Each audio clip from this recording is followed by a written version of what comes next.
Ayab ti pinagdayaw. O apo panaburam ti dagam pinangrayay mo manen ti Israel. Nagiti taong pinakawan mo ida, pinunas mo't basbasol kan amin abidot da.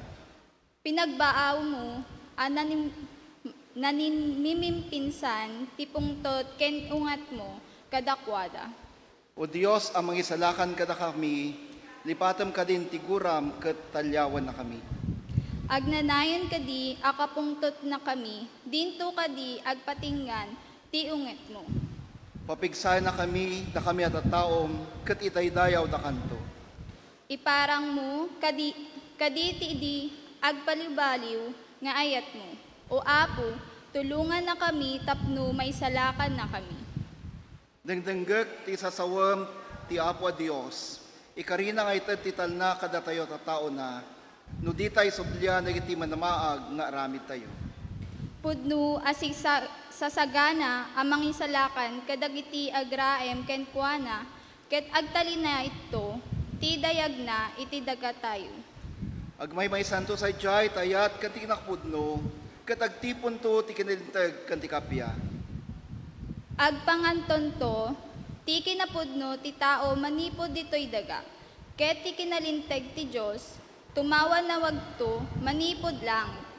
Paraburan na tayo ti Apo, kut umadunto ti apit ti daga tayo. Magnanto ti kinalinteg iti sangwanan ti Apo ket isagana na ti dalan a pagnanaan na.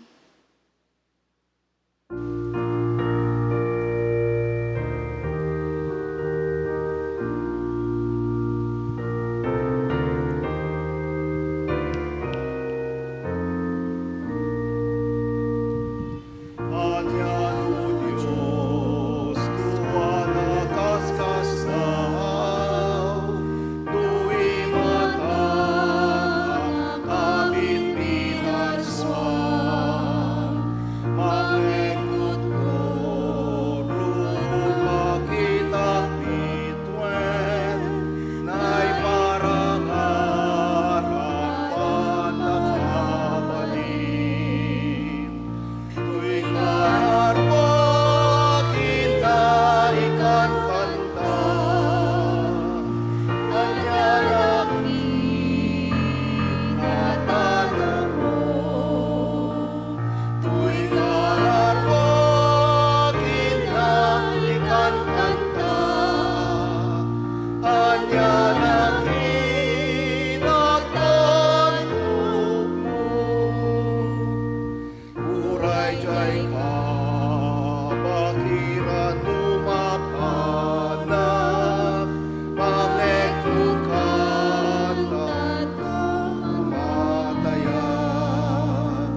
kararag tayo. Ituloy miti panangingato, tinasantuan na nagan mo. O Diyos amami, ama nakabilin amin. Agyaman kami ama, tikisasayaat mo, kada kami, tibaro abiyag, ken napintas asalunat. Sapay ko maam, apo, ken bendisyonan na kami, nang nangruna ti adipin mo, nga usarem nga mangiburay tinasantuan asasaom, tatanga agsapa. Bendisyonan niyo met apo ti maarami da service, manipod ti Ilocano service, agingga ti Vesper service. Dagitoy ti kararag ko, tinapateg, anagan ti manubot tayo nga ni Apo Jesus. Amen.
Agturaw tayo.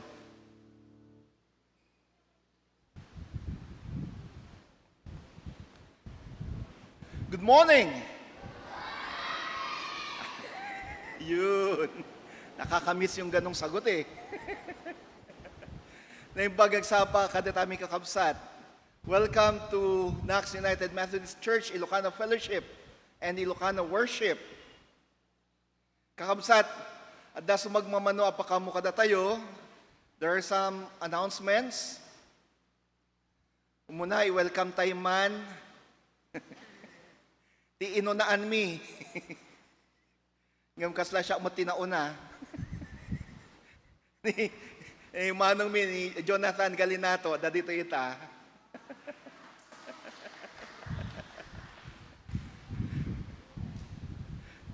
Ada ka di pa'y first timer dito in Nax?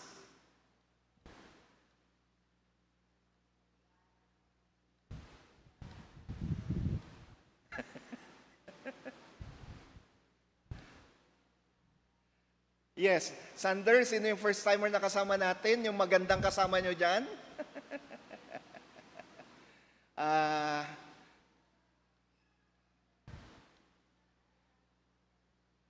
Manong, tuy kasango.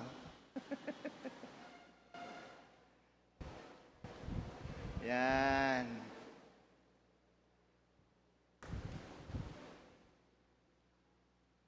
Oh, sige, kita nyo man, sino tinauna, kada kami. Lakay ito tsura niya.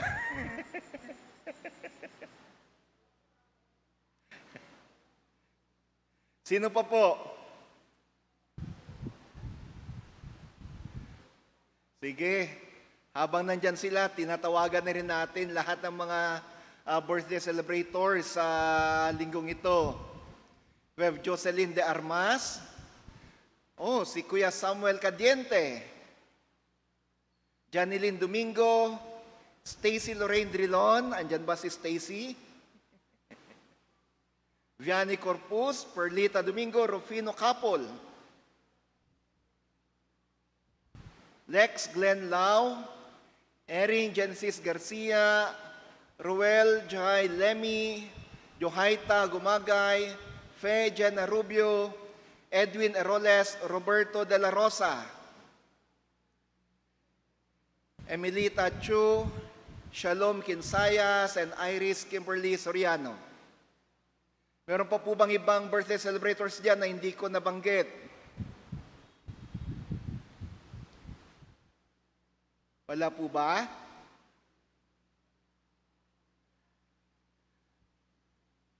Sige, kung wala po, can we just extend our hands toward our guests and let us pray for them? Maraming salamat, O Diyos, sa buhay ng mga kapatid na to na sa unang pagkakataon ay nakasama namin dito sa NACS. Dalangin namin, Panginoon, na sa pagsama nila sa amin sa pananambahang ito, maramdaman nilang iyong dakilang presensya at pagpapala. Maramdaman nila na hindi sila iba bagkus kasapi sila sa pamilya ng NACS United Methodist Church. Nawa, sa oras na ito, maramdaman din nilang iyong pagyakap sa kanila. Sa ngalan mo, Kristo, Amen at Amen. God bless you always. God bless you always. God bless you. God bless you. God bless you always. Palakpakan natin ang Panginoon sa buhay nila. Welcome and God bless you. You can now go back to your seats. Mga kapatid, sa mga paalala sa atin, una, we have the NACS United Methodist Church Theology Seminar Series. Ang inyong mga pastor at diakonisa ay may ino-offer na mga seminars patungkol sa ating mga doktrina at teolohiya at katuruan. At unang-una dyan ay ang teolohiya natin sa komunyon. Ano ba ang pagkakaintindi ng United Methodist Church sa komunyon? Ano ang ating doktrina at teolohiya sa komunyon? Kapag yung ostya at yung kopa ay itinaas na ng pastor, anong mangyayari doon? Ito'y nagiging literal ba na katawan at dugo ni Kristo? Bakit sinasabi ni pastor, kapag binibigay niya yung ostya ay ang katawan ni Kristo at yung kopa ang dugo ni Kristo? Bakit niya sinasabi yun? Lahat ng yun at marami pang mga katanungan ang ating madidiscover kailan? Mamayang hapon po, oras ng 1:30. Saan? Sa Holy Club. Sino ang mga required na dumalo sa seminar na to? Mga officers ng Church Council. Bakit? Kasi bilang mga leader ng simbahan, dapat alam nila ang teolohiya ng simbahan. Pangalawa, mga communion stewards, yung mga naglilingkod o nagbibigay ng komunyon. Kailangan po ninyong maintindihan kung ano ang katuruan ng simbahan patungkol sa komunyon. Baka naglilingkod kayo, nagbibigay kayo ng komunyon, and hindi nyo alam ang katuruan ng simbahan patungkol sa komunyon. Pangatlo, mga associate lay leaders, mula Ilocano, Tagalog English, Contemporary, Aldersgate rather, and Vesper Service. Pangapat, mga officers ng lay organizations. Panglima, lahat ng mga interesado and all other interested individuals, you are invited to attend this seminar on the doctrine of the Holy Communion or the theology of Holy Communion. Actually, nakakalungkot na may mga naririnig pa rin ako na kapag pinag-usapan ay komunyon, ang sinasabi nila, yung ostya at yung kopa ay simbolo lamang ng katawan na dugo ni Kristo. Mali po yun.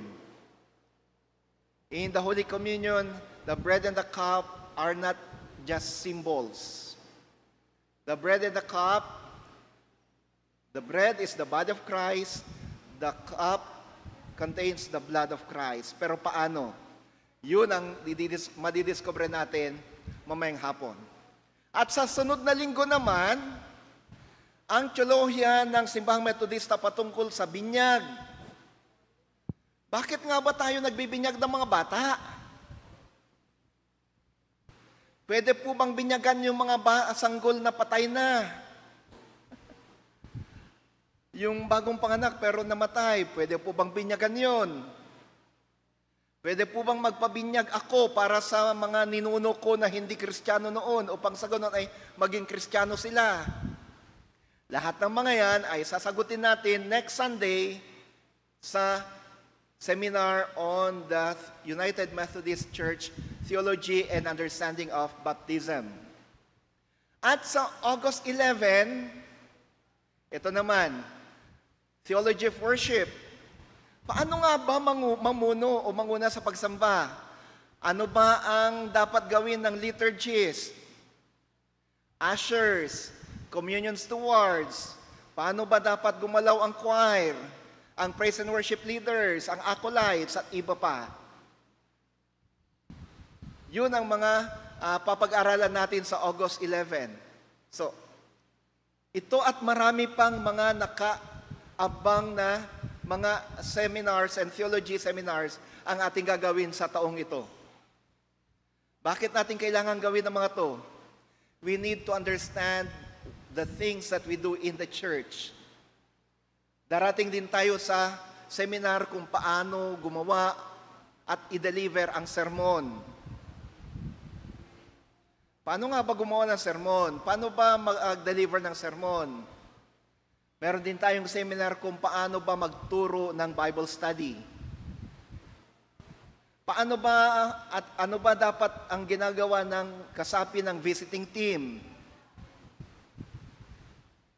Yun at marami pa. So, be excited about these NAC CMC Theology Seminars ng ating simbahan.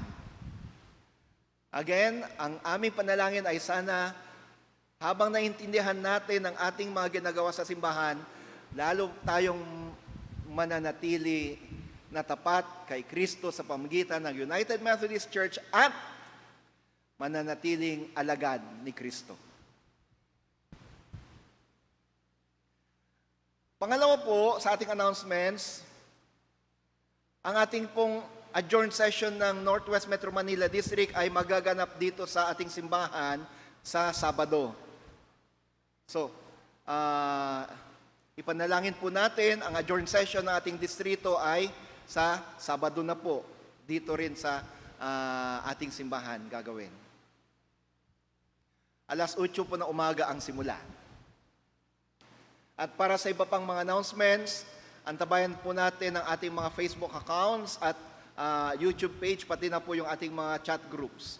Soon, we will be creating a chat group for all members and worshipers. Hopefully, matagawa natin yan ng mas madaling panahon. Upang sa ganon, hindi lang yung mga leaders ang nakakaalam sa mga ibang announcements, kundi mas malawak yung ating marating patungkol sa mga announcements at iba pang mga gawain ng simbahan. Muli, magandang umaga po sa ating lahat. Tinatawagan natin ng mga bata para sa kanilang alay sa Panginoon.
Huwag po tayong maging tamad.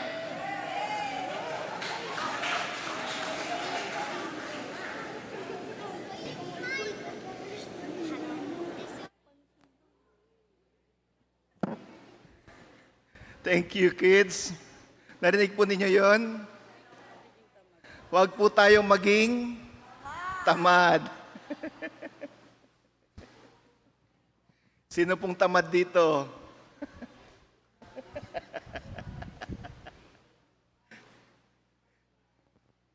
Sige po, ating panalangin na at pwede bang lahat ng mga bata ay pumunta dito sa harap na?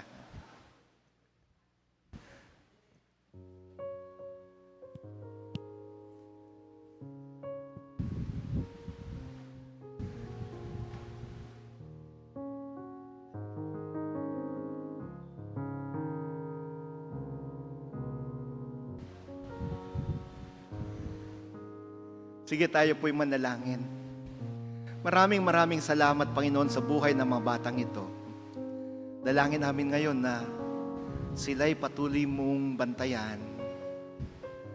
Dalangin din namin na nawa lumaki ang mga batang ito na malayo sa anumang kapahamakan, sakit, manatiling malusog, punong-puno ng katalinuhan, kaalaman, kaya-aya sa iyong harapan at sa harapan ng maraming tao.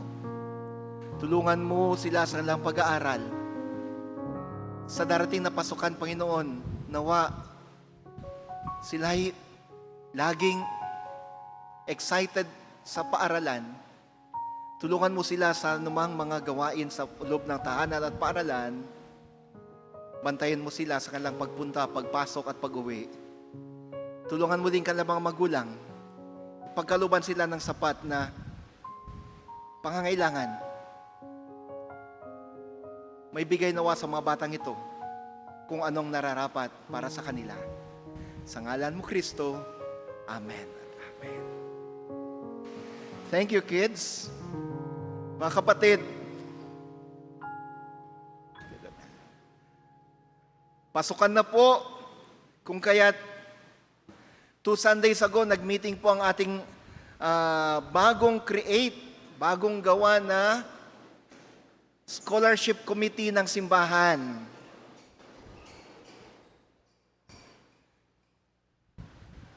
Yes, meron na po tayong scholarship committee ulit. Ito po ay para sa mga kabataan mula grade 7 hanggang college.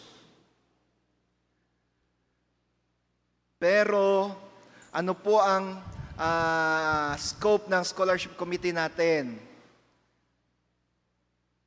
Ang napag-usapan po ay ang makakwalify sa mga mag-file ng kanilang mag-apply ng scholarship aid ay yung kanilang daily allowance ang ibibigay ng tulong ng simbahan. Hindi po yung tuition fee, pero yung kanilang daily allowance. So, mga kabataan, ha? Pero again, sa linggo po, magre-release po ako ng scholarship application form. Sa linggo ko po i-release yung form.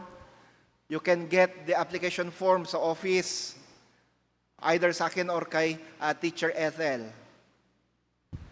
Pag ito'y nasubmit nyo na, na-fill upan at nasubmit, kayo po'y dadaan sa interview. Naks, ha? May interview po siyempre, upang sa ganun ay matingnan kung karapat-dapat nga ba kayong maging scholar ng simbahan. So ito po yung ating good news para sa ating lahat. Ito po yung ating panalangin sa Ilocano Fellowship at 3 years ago, di ba? Na magkaroon tayo ng scholarship para sa mga kabataan. At ito na po, nangyari na nga. The Church Council have just revived the scholarship committee. Pero bagong scholarship committee ang nag-create natin this year. We praise God for that. Atin ngayon pakinggan ang pagbasa sa banal na kasulatan.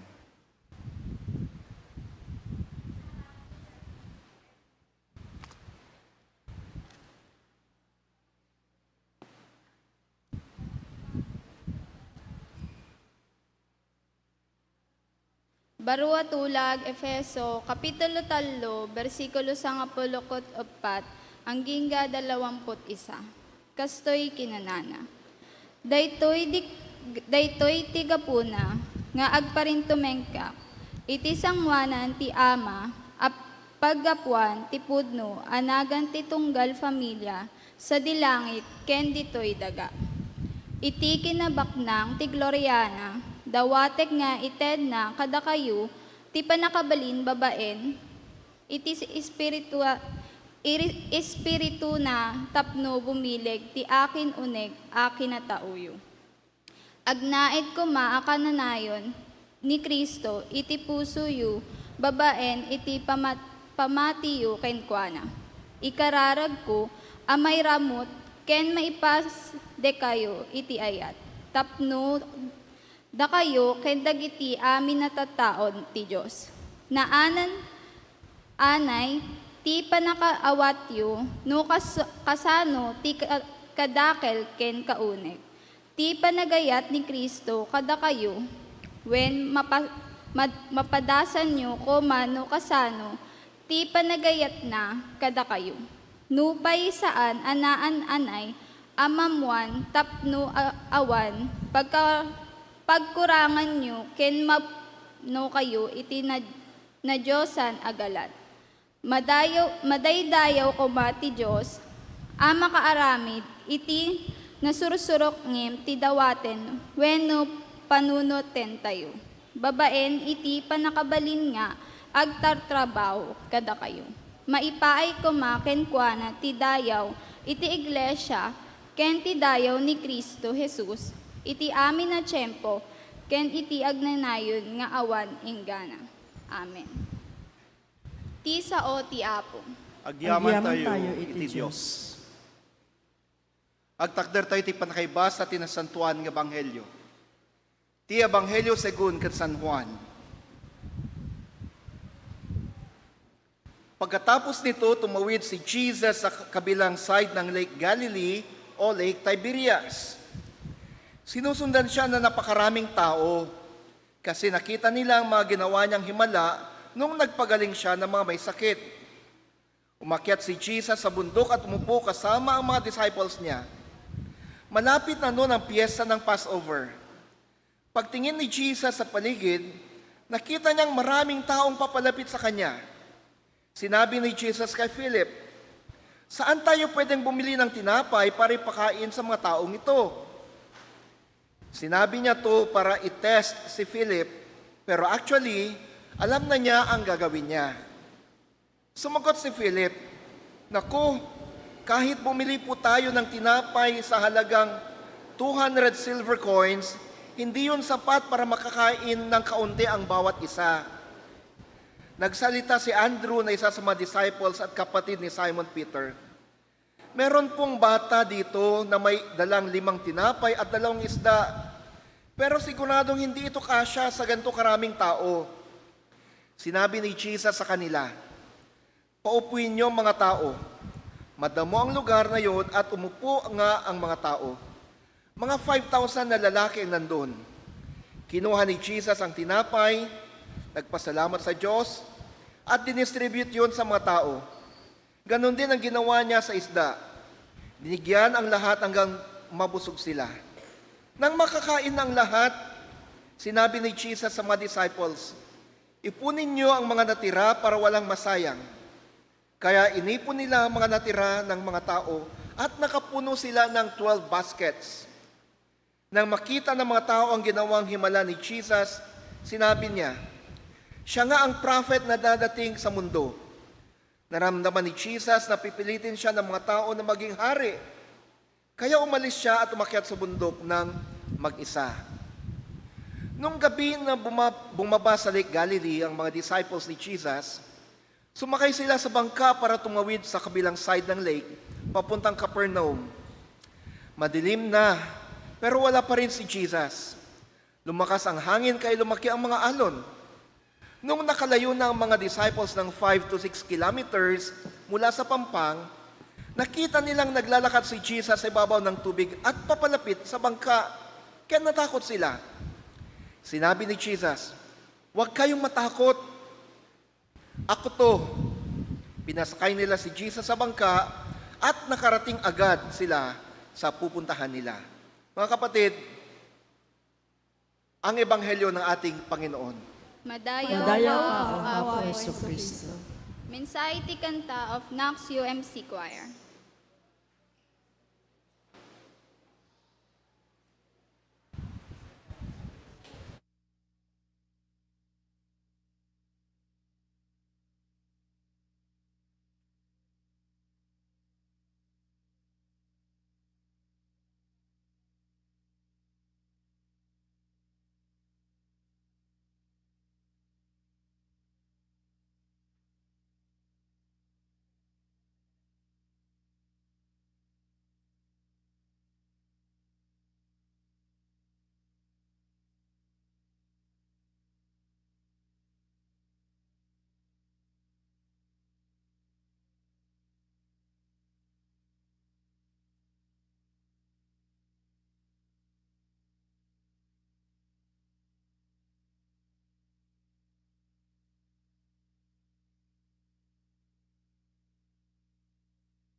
Thank you. Thank you, choir.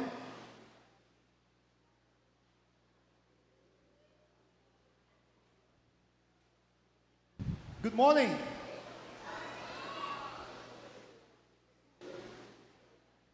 Dinig niyo ako dyan?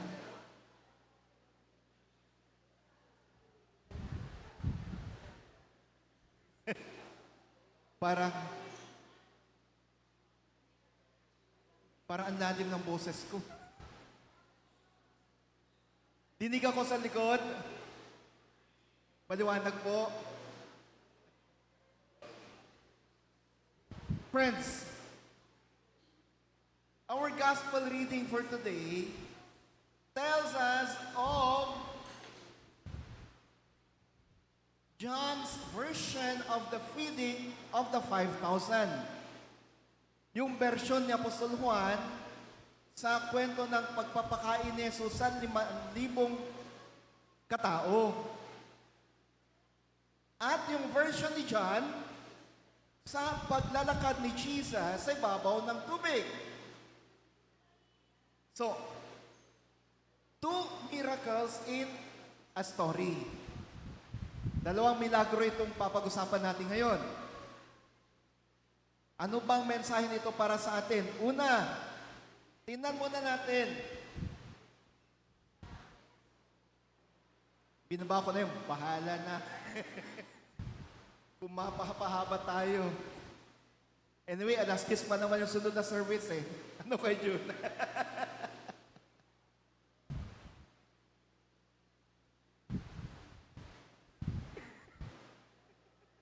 No. Nakatingin na ayaw kumurap. Friends, our gospel lesson tells us that Jesus went up to the mountain first to pray. Umakyat siya sa bundok upang manalangin. And then after that, ang daming mga taong sumunod sa Kanya, ang daming mga taong gustong makinig sa Kanya. At sa ibang version ng Ebanghelyo, ang daming taong nagdala ng mga may sakit sa Kanya. Jesus started to teach them. Jesus started to heal them. So, thank you. Ayun.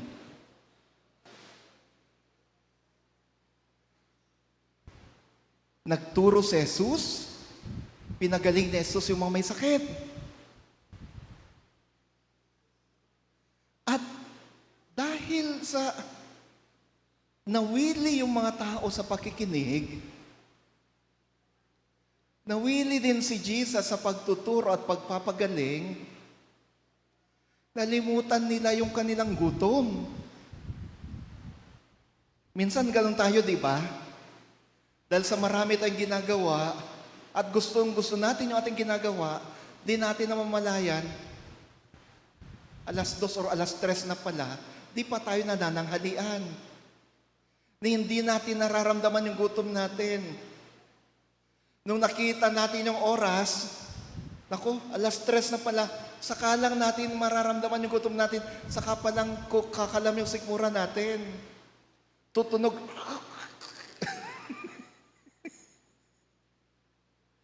So, ito yung karanasan ng mga tao sa pakikinig kay Jesus at ito rin ang karanasan ni Jesus.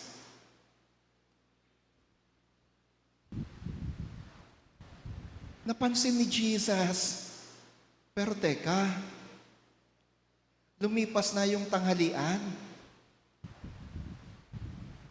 Pero, bakit wala man lang kumakain sa kanila?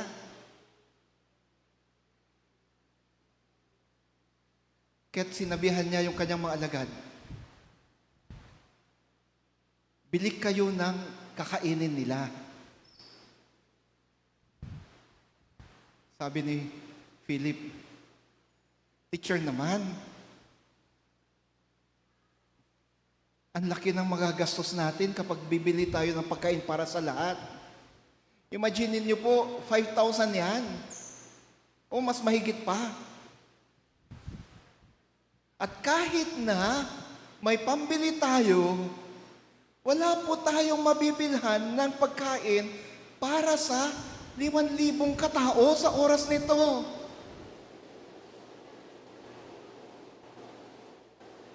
Gabi ng Biyernes, habang kami nasa reception ng silver wedding anniversary ng dalawa nating kapatid, diyan sa Manila Grand Opera, sa table namin, andun kami, ministerial team, kasama si Ruth, si Teacher Ethel, saka si Ate Sara, sa Ate Marlene. Ang usapan namin, bukas Sabado, mag-host tayo, at ang expected na darating ay 200. Anong papakain natin? At di nagkwenta si Ethel. Pansit at tinapay. Diyan sa may malapit dito na bilihan. Di ko na sasabihin kung anong store yun. Di naman magbabayad ng commercial fee yun.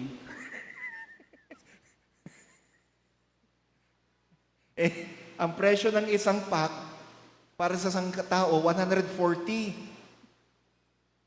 Times 200, about 28,000 yun. Sabi ko, wag. Masyadong mahal.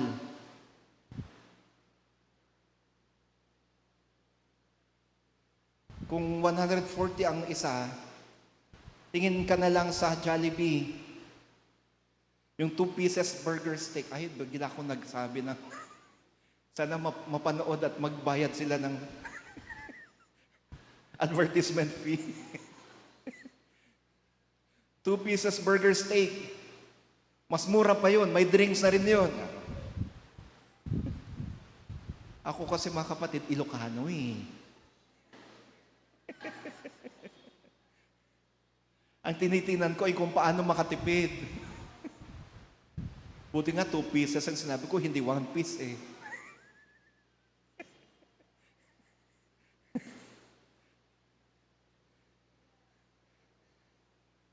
Hanggang sa, sabi natin Sarah, may isang bilihan ng pansit at tinapay din, Pastor, mas mura. Hindi kwinanta namin.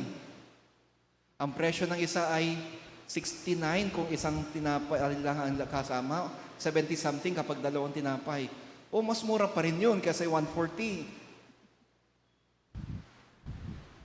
So yun ang mga pinapag-usapan namin.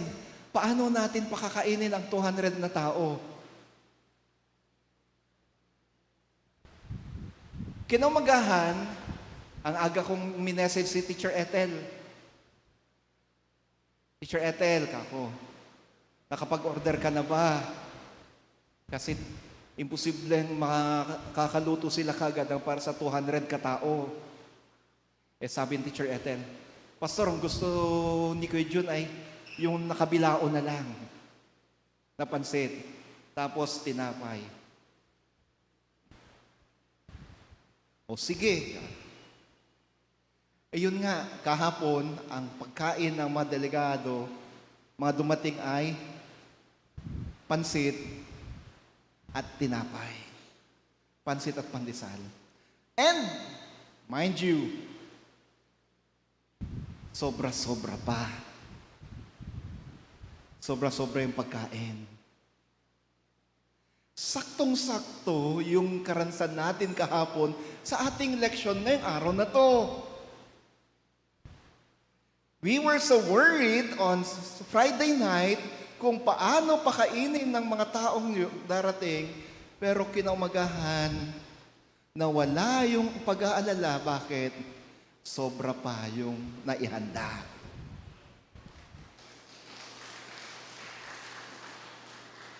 Ito yung nangyari sa ating gospel lesson.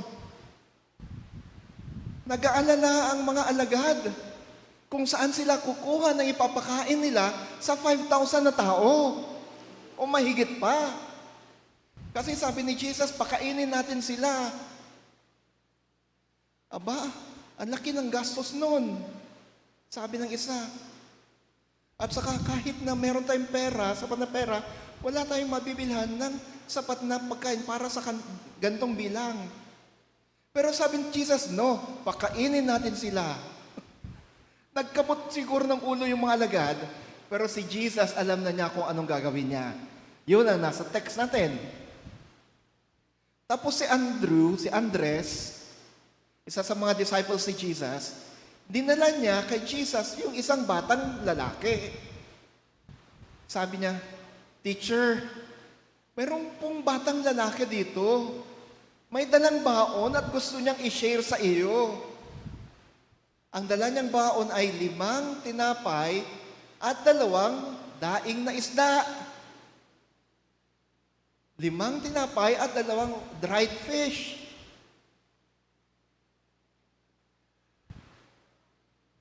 Binigay ito kay Jesus. Sabi ni Jesus, paupuin niyo sila. Ay di naupo nga yung mga tao. And Jesus started to hand over the bread and the fish to his disciples, and the disciples gave bread and fish to all those who were there. Inabot ni Jesus ang tinapay at isda sa mga alagad, at inabot naman ng mga alagad yung tinapay at isda sa mga tao, hanggang sa ang lahat ay nakakain. Now, paano nangyari yun? May mga iba nagsasabi, kasi nasa basket yun eh. Yung 5 tinapay at 2 isda, nasa loob ng basket. Pagkatapos ng manalangin si Jesus sa Ama, dumukot siya ng tinapay, bigay mo to, pasa-pasa. Tinapay, isda. Tinapay, isda. Ilang beses na? 2 yun. Ubus na yung isda. May 3 pang tinapay. Tinapay. May isda ulit. Tinapay. May isda ulit. Iyon ang nangyari hanggang sa, ang sabi na ating leksyon, yun 5,000 katao, mas marami pa, ay nakakain. Hindi lang basta nakakain, sila ay nabusog. When they had their full, sabi ng text. Nung sila'y nabusog na, ang himala pa dito, may sobra pa. Ilan ang sobra? Sinabi ni Jesus, ipunin nyo lahat ang sobra. Nung inipon ng mga alagad yung sobra, ang sobra ay 12 basket pa. Ang tanong, saan kay galing yung basket?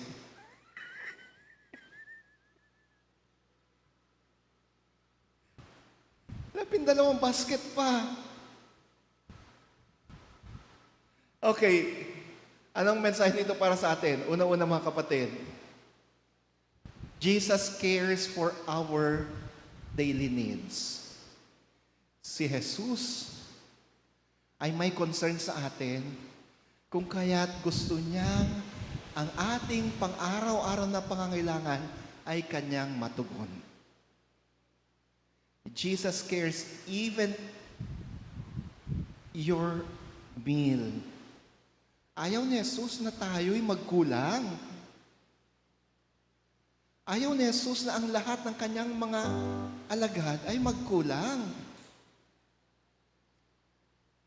He doesn't want His people to skip even one meal. Bakit kung hindi sila nananghalian? Pwede naman sila umuwi at doon maghapunan.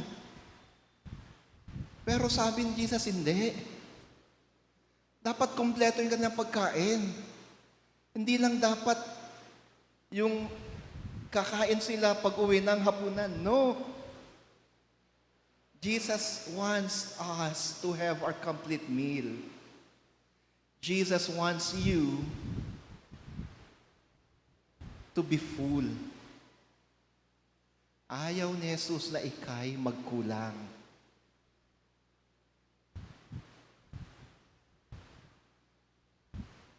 Kaya nga, ang Panginoon ang aking pastol, di niya ako pinapabayaan at di ako magkukulang, sabi ng isang kanta.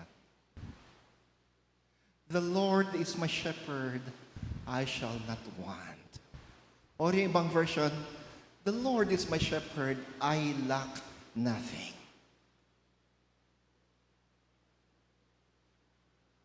Jesus wants you to have Jesus wants to meet your daily needs. He is the only one who can provide for your daily needs. Pangalawa,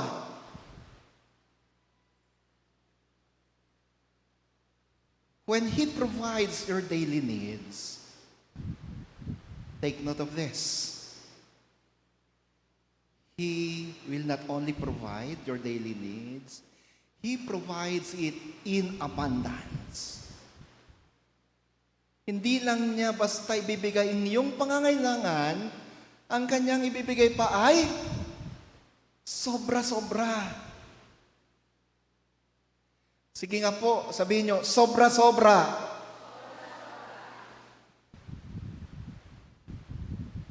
Imagine, 12 basket pa ang natira. Ano bang ibig sabihin ng 12 basket na to?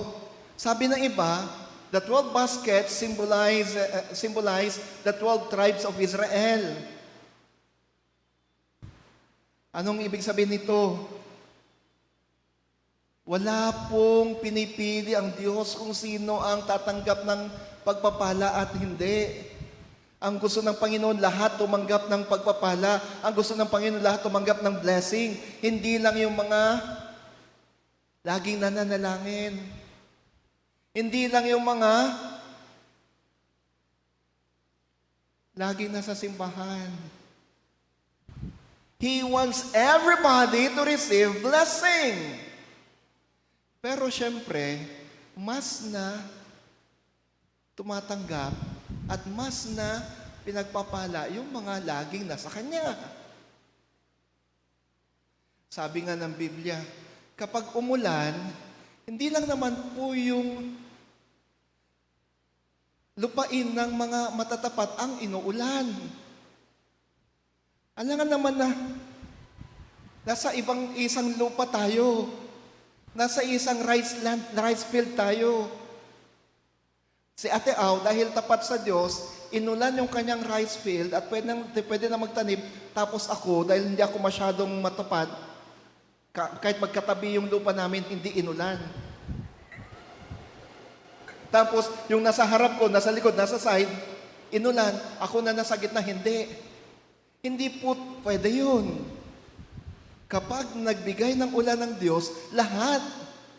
Kapag nagbigay ng blessing, kapag nagbigay ng pagpapala ng Diyos, lahat. Jesus wants all of us to receive blessing. Jesus wants us to receive abundance. Ang problema nga lang, kung paano tingnan ng tao yung mga pagpapalang galing sa Diyos. Sa isang tapat na alagad ni Jesus, yung pagpapalang tinanggap niya ay ituturing niya na sobra pa.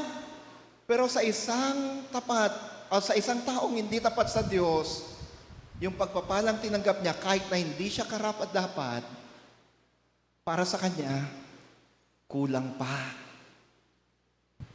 Hindi siya nakukontento. Kulang pa. O di kaya parang wala pa siyang tinatanggap. Si St. Paul,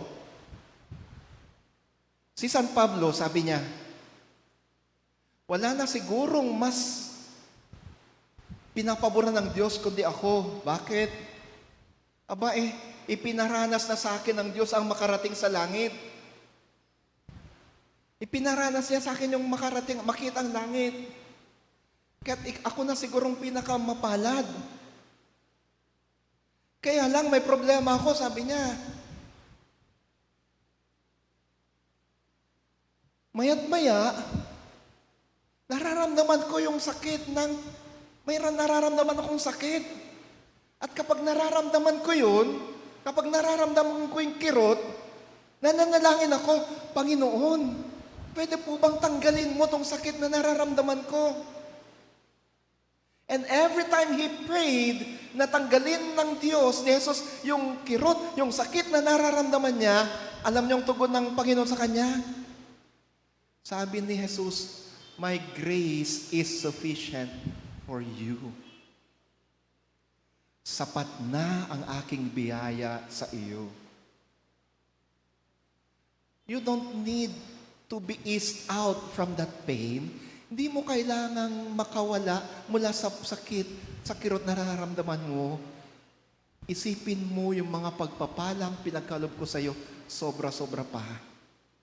Mas mahigit pa kaysa yung hinihingi mo na mawala sana yung kirot, yung sakit na nararamdaman mo. My grace is sufficient for you. At mula noon, hindi na nag-complain si Pablo patungkol sa sakit niya.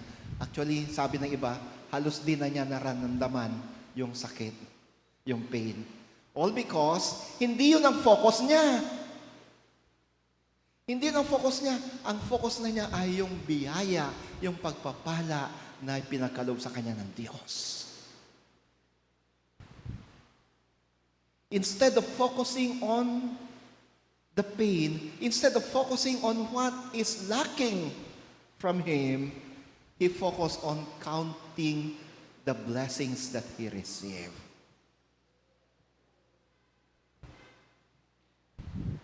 Mga kapatid, gusto ng Diyos na tugunin lahat ng ating pangangailangan. His grace is sufficient for us. His grace is sufficient for you. Hindi lang basta sapat, sobra-sobra pa. And so we need to count them. Instead of counting what is not within us, what is lacking from us, why don't we count the blessings that God has given us?